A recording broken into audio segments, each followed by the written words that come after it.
दोस्तों, किसी ने क्या कमाल की बात कही है। लालच वह आग है जो कभी भी बुझती नहीं है और तब तक जलती है जब तक इंसान को राख नहीं कर देती है। नमस्कार दोस्तों, स्वागत है आपका अपने YouTube channel golden Buddha advice में। आज हम एक ऐसी कहानी लेकर आए हैं जो आपके दिल और दिमाग को झकझोर देगी। इस कहानी में हम जानेंगे कि कैसे एक अमीर व्यक्ति अपने लालच के कारण खुद को बर्बाद कर बैठा। यह कहानी हमें सिखाती है कि संतोष जीवन का सबसे बड़ा धन है और लालच हमें सिर्फ अंधकार में ले जाता है। तो दोस्तों, हमारे साथ अंत तक जुड़े रहिए, क्योंकि आज की कहानी से हम यही सीखने वाले हैं कि ज्यादा पाने की चाहत कभी कभी हमसे वह भी छीन लेती है जो हमारे पास पहले से है। चलिए कहानी शुरू करते हैं। एक बार एक शहर में एक बहुत अमीर व्यक्ति रहता था। उसके पास अपार संपत्ति थी, लेकिन फिर भी उसे और पैसे की लालसा थी। वह हर समय और धन कमाने के तरीकों के बारे में सोचता रहता था। एक दिन उसे खबर मिली कि एक साधु उनके शहर में आए हैं। उसने साधु को अपने घर बुलाया। साधु के ज्ञान और सेवा से प्रभावित होकर उसने साधु से कहा, मुझे धन की प्राप्ति का कोई उपाय बताइए। साधु ने थोड़ी देर सोचा और फिर कहा, धन पाने के लिए एक उपाय है। मैं तुम्हें एक विशेष दीपक दूंगा। यह दीपक तुम्हें अमूल्य धन दिला सकता है, लेकिन इसके लिए तुम्हें कुछ शर्तें माननी होंगी। व्यक्ति ने उत्सुकता से पूछा, क्या शर्तें हैं? साधु ने जवाब दिया, तुम्हें इस दीपक को जलाकर केवल 4 दिशाओं में यात्रा करनी होगी, उत्तर, दक्षिण, पूरब और पश्चिम। हर दिशा में एक जगह पर खुदाई करनी होगी, लेकिन याद रहे, लालच नहीं करना। हर दिशा में एक बार ही खुदाई करना और जो मिले उसे लेकर संतोष करना। अगर तुमने एक ही दिशा में ज्यादा खुदाई की तो यह दीपक अपना असर खो देगा। व्यक्ति ने वादा किया कि वह नियमों का पालन करेगा। पहली दिशा, उत्तर। व्यक्ति ने दीपक जलाया और उत्तर दिशा की ओर चल पड़ा। यह यात्रा लंबी थी, लेकिन वह उत्साह से भरा हुआ था। रास्ते में उसने एक घने जंगल को पार किया, जहां पक्षियों का मधुर संगीत सुनाई दे रहा था। जंगल के उस पार उसे एक खुला मैदान दिखाई दिया। साधु के निर्देशानुसार उसने वहां जमीन खोदनी शुरू की। कुछ ही देर में उसे एक बड़ा बर्तन मिला जो चांदी और सोने से भरा हुआ था। बर्तन को देखकर उसकी आंखें चमक उठीं। उसने सोचा, यह तो मेरे जीवन की सबसे बड़ी खुशी है। अगर हर दिशा में इतना ही मिलेगा तो मैं राजा जैसा जीवन जी सकता हूं। उसने बर्तन को उठाया और खुशी खुशी घर लौट आया। दूसरी दिशा, दक्षिण। दूसरे दिन उसने दीपक जलाया और दक्षिण दिशा की ओर चल दिया। रास्ते में एक नदी पड़ी जिसकी धाराएं तेज थीं। उसने बड़ी मेहनत से नदी पार की और आगे बढ़ा। कुछ दूर जाने के बाद उसे एक सुनसान जगह दिखी। साधु की बात याद करते हुए उसने वहां खुदाई शुरू की। कुछ ही देर बाद उसे एक चमचमाता हुआ बर्तन मिला। इस बर्तन में हीरे और मोतियों का भंडार था। हीरे की चमक इतनी तेज थी कि वह खुद को रोक नहीं पाया और जोर से चिल्ला उठा, यह तो खजाना है, मैं अब सबसे अमीर आदमी बन जाऊंगा।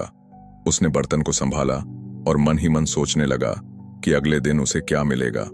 तीसरी दिशा, पूरब। तीसरे दिन वह दीपक लेकर पूरब दिशा की ओर बढ़ा। इस बार उसका आत्मविश्वास और भी बढ़ गया था। रास्ते में उसे खेतों और गांवों से गुजरना पड़ा। लोग उसे देखकर हैरान होते, लेकिन वह बिना रुके अपने लक्ष्य की ओर बढ़ता गया। आखिरकार वह एक ऊंची पहाड़ी के पास पहुंचा। उसने सोचा, शायद खजाना यहां छुपा हुआ है। उसने पहाड़ी के नीचे खुदाई शुरू की। इस बार उसे एक बड़ा संदूक मिला जो सोने के सिक्कों से भरा था। सिक्कों की चमक देखकर वह खुशी से झूम उठा। उसने सोचा, अब तो मेरे पास इतना धन हो गया है कि मैं अपनी आने वाली 7 पीढ़ियों के लिए भी कुछ छोड़ सकता हूं। संदूक को लेकर वह घर वापस लौटा और अगले दिन की योजना बनाने लगा। चौथी दिशा, पश्चिम। चौथे दिन वह दीपक लेकर पश्चिम दिशा की ओर चल दिया। यह रास्ता सबसे कठिन था। उसे पहाड़, चट्टानें और घाटियां पार करनी पड़ी, लेकिन धन की लालसा ने उसे आगे बढ़ने का हौसला दिया। कई घंटे की यात्रा के बाद उसे एक विशाल गुफा दिखी। उसने सोचा, खजाना यहीं होगा। उसने गुफा के अंदर जाकर खुदाई शुरू की। कुछ ही देर में उसे आभूषणों और बहुमूल्य वस्तुओं से भरा एक और संदूक मिला। उसकी आंखों में लालच की चमक थी। उसने सोचा, अब मेरे पास इतना धन है कि मैं पूरे शहर का सबसे अमीर व्यक्ति बन सकता हूं। लेकिन धन पाने की खुशी के साथ साथ उसके मन में यह सवाल भी उठा, क्या और धन मिल सकता है? चारों दिशाओं से अपार धन मिलने के बाद भी वह संतुष्ट नहीं हुआ। उसने सोचा, अगर मैं एक ही जगह पर दोबारा खुदाई करूं तो शायद मुझे और भी खजाना मिल सकता है। साधु की चेतावनी को भूलकर वह फिर से उत्तर दिशा में गया और खुदाई शुरू कर दी। जैसे ही उसने ऐसा किया, दीपक का प्रकाश धीमा होने लगा। कुछ ही देर में दीपक बुझ गया। अचानक उसके चारों ओर जमीन कांपने लगी। वह समझ नहीं पाया कि क्या हो रहा है।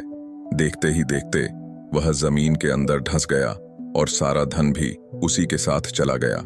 यह कहानी हमें सिखाती है कि लालच का कोई अंत नहीं है। अगर हम लालच में अपने पास पहले से जो है उसे भी खो दें तो हमारा जीवन अंधकारमय हो सकता है। हमें अपने जीवन में संतोष रखना चाहिए और जो हमारे पास है उसकी कद्र करनी चाहिए, क्योंकि लालच हमें अंततः विनाश की ओर ही ले जाता है। तो दोस्तों, यह थी आज की कहानी। उम्मीद है इस कहानी ने आपको सोचने पर मजबूर कर दिया होगा कि लालच का अंत हमेशा विनाश ही होता है, लेकिन संतोष और मेहनत से जीवन को सुंदर बनाया जा सकता है। हमारे जीवन में जो हमारे पास है उसकी कदर करना और उसका सही इस्तेमाल करना सबसे जरूरी है। याद रखें, संतोष सबसे बड़ा धन है। अगर आपको यह कहानी अच्छी लगी हो और आप ऐसी और भी प्रेरणादायक कहानियां सुनना चाहते हैं तो हमारे चैनल गोल्डन बुद्धा एडवाइस को जरूर सब्सक्राइब करें। और हाँ, इस वीडियो को लाइक करें, अपने दोस्तों और परिवार के साथ शेयर करें और नीचे कमेंट में बताएं कि इस कहानी से आपने क्या सीखा। आपके साथ की हमें हमेशा जरूरत है, क्योंकि आपके साथ से ही हमारा यह सफर खूबसूरत बनता है। तो मिलते हैं अगली कहानी में। तब तक के लिए अपना ख्याल रखें, संतोष और सादगी का जीवन जिएं और हमेशा याद रखें, नमो बुद्धाय।